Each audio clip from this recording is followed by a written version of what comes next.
hanya menjawab sedikit aja yang tadi angka defisitnya seperti apa. Yang paling besar tadi kan yang 2 kali 10 kilogram itu sekitar 7 triliun. Sudah ada uangnya kami sediakan, bukan berarti defisitnya melebar, tapi saya bisa perkirakan tuh setiap tahun tuh penyerapannya berapa sih anggaran kita. Tahun lalu kan ada sisa juga, saya bisa hitung sisanya berapa. Jadi daripada sisa, tinggal 3 bulan lagi mungkin nggak kepake, saya pakai ke sana. Jadi ini hanya optimalisasi penyerapan anggaran supaya berdampak bagi perekonomian tanpa merubah defisit terlalu signifikan.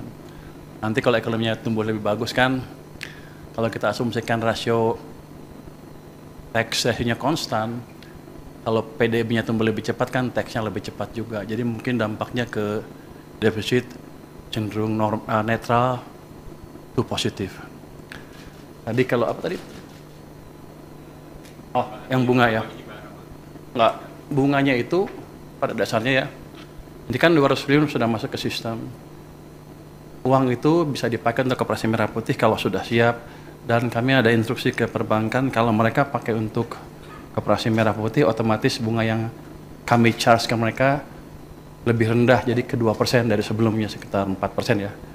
Jadi otomatis seperti itu. Jadi nggak ada lagi cost tambahan bagi Himbara ya.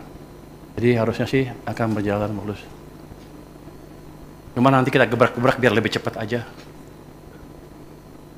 Baik, masih ada? 2 lagi ya, silakan Mas. Untuk Pak Purbaya mungkin Pak, saya Herdi dari Detikom Pak. Mungkin pertanyaannya mengenai yang program gelontoran dana 200 T ke perbankan Pak. Mungkin itu sejauh ini progresnya seperti apa Pak? Apakah semua sudah masuk ke 5 bank itu? Terus mungkin setelah ini gitu Pak, apakah itu kan cuma 6 bulan ya Pak ya penempatannya? Apakah nanti bisa diperpanjang atau mungkin diperluas selain 5 bank itu Pak? Iya, artinya 200 T apakah bakal tambah juga gitu Pak? Mungkin pertanyaan saya itu aja Pak. Terima kasih banyak. Ada lagi? Cukup, silakan Pak Purbaya.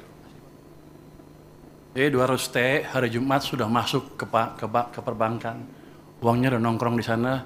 Sekarang saya duga para dirut bank pusing. Mau nyalurin kemana?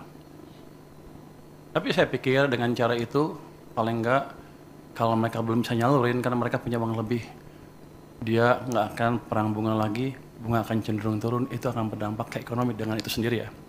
Bisa bunga pinjaman turun, bisa juga bunga deposit turun, yang jelas cost of money turun. Jadi yang punya uang nggak ragu untuk belanjain, yang mau pinjam ke bank nggak ragu untuk pinjam. Untuk alokasinya sebetulnya niat saya adalah suka-suka banknya. Tapi kalau banknya agak bingung, nanti ada guidance di mana mereka bisa memanfaatkan uang itu untuk membantu program-program unggulan pemerintah.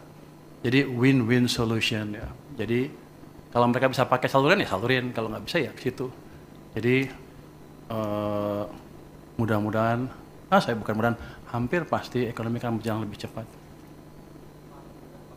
Setelah 6 bulan, saya udah hitung, ini pertanyaan banyak orang, apakah setelah 6 bulan akan ditarik oleh pemerintah?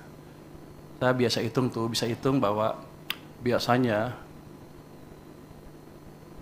uang pemerintah yang disimpan di bank sentral itu lebih di atas itu. Jadi kalau 200 triliun aja tidak akan mengganggu kondisi saya. Dalam pengertian saya tidak harus terpaksa menarik dari perbankan dalam keadaan kepepet. Jadi harusnya itu jumlah yang cukup sustainable untuk di bank maupun untuk berpurata pembiayaan program pembangunan yang lain. Enggak, taruh aja di situ terus. Saya nggak perpanjang. Biarnya seperti itu. Jadi ini kan nggak ada termnya sebetulnya. Yang kemarin dia bilang 6 bulan itu salah. Yang anak buah saya selalu nulis. Pada dasarnya seperti itu aja. Seperti saya naruh uang di bank, suka-suka saya sampai kapan. Muter di situ supaya muter di perekonomian. Biar banknya mikir. Tambah, nanti kita lihat kondisinya. Sekarang aja udah pusing, lu minta tambah. Lu ngomong ke dirut bank deh. Dia udah pusing, aduh dikasih duit banyak nih, waduh. Tahu nggak Anda? Pada waktu saya mau nyalurin 200 triliun, banknya bilang apa? Saya hanya sanggup menyerap 7 triliun. Saya bilang enak aja. Kasih ke sana semua, biar mereka mikir. Jadi bukan saya lagi yang mikir, mereka yang mikir.